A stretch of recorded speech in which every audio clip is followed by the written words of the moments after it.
Welcome to Friday Fraud Law Review. It is also Red Friday, and for those that care to, I'd like to take a little note of remembering our deployed military members who can't be at home like most of us can.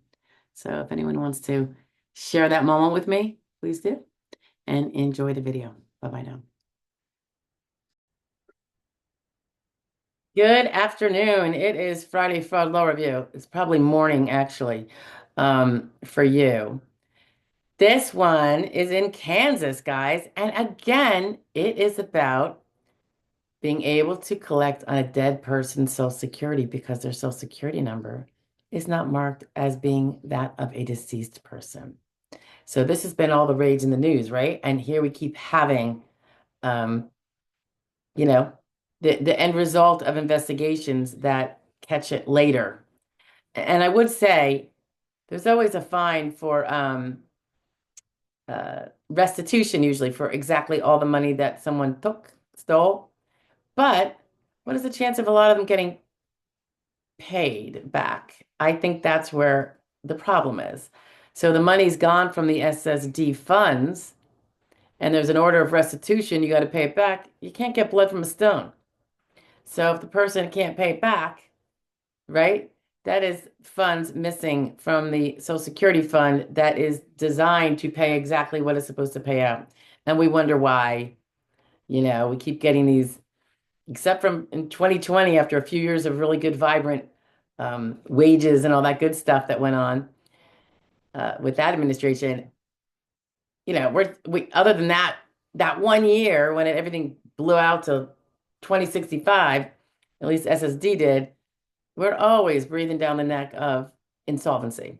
You just read it all the time. I mean, I always follow the annual report, so I'm a little more anal and I really kind of stay on top of it. But um, so here we got a Kansas husband and wife team, Bonnie and Clyde.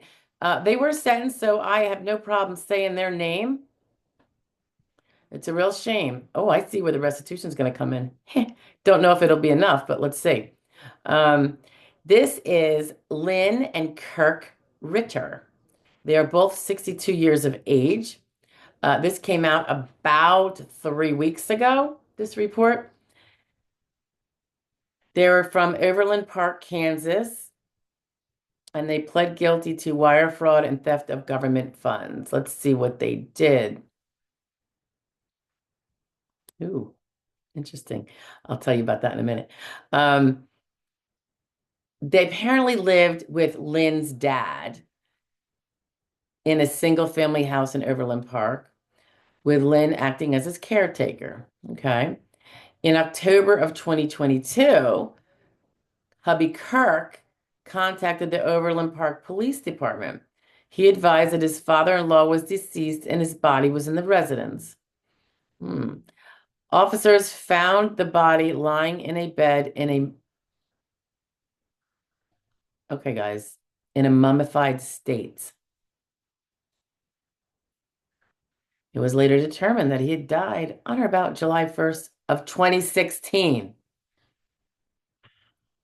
I really wasn't expecting this. I thought it was going to be something different. They kept his body and it was mummified for 6 years, presumably in the house, possibly in that bed. Oh my gosh. All right, let's go on. So it goes on to say the father had been receiving, I'm sorry, I don't mean to laugh, but it's like, how creepy, creepy, creepy, creepy.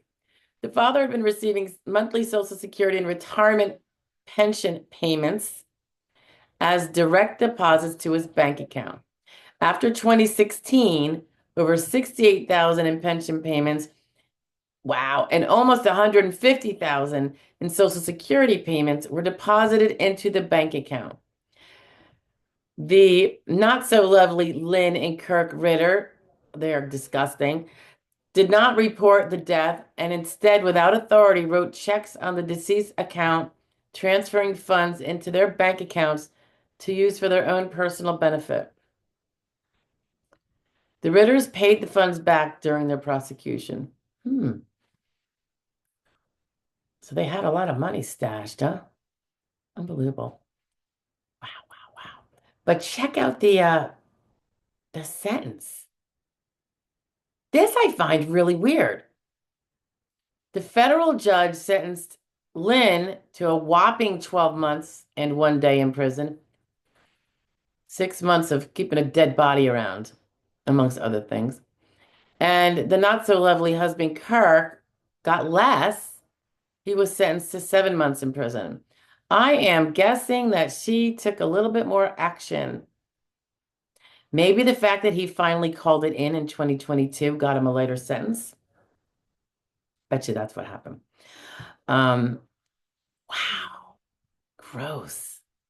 But anyway, yeah, just another example of people scamming dead Social Security numbers for their own greed.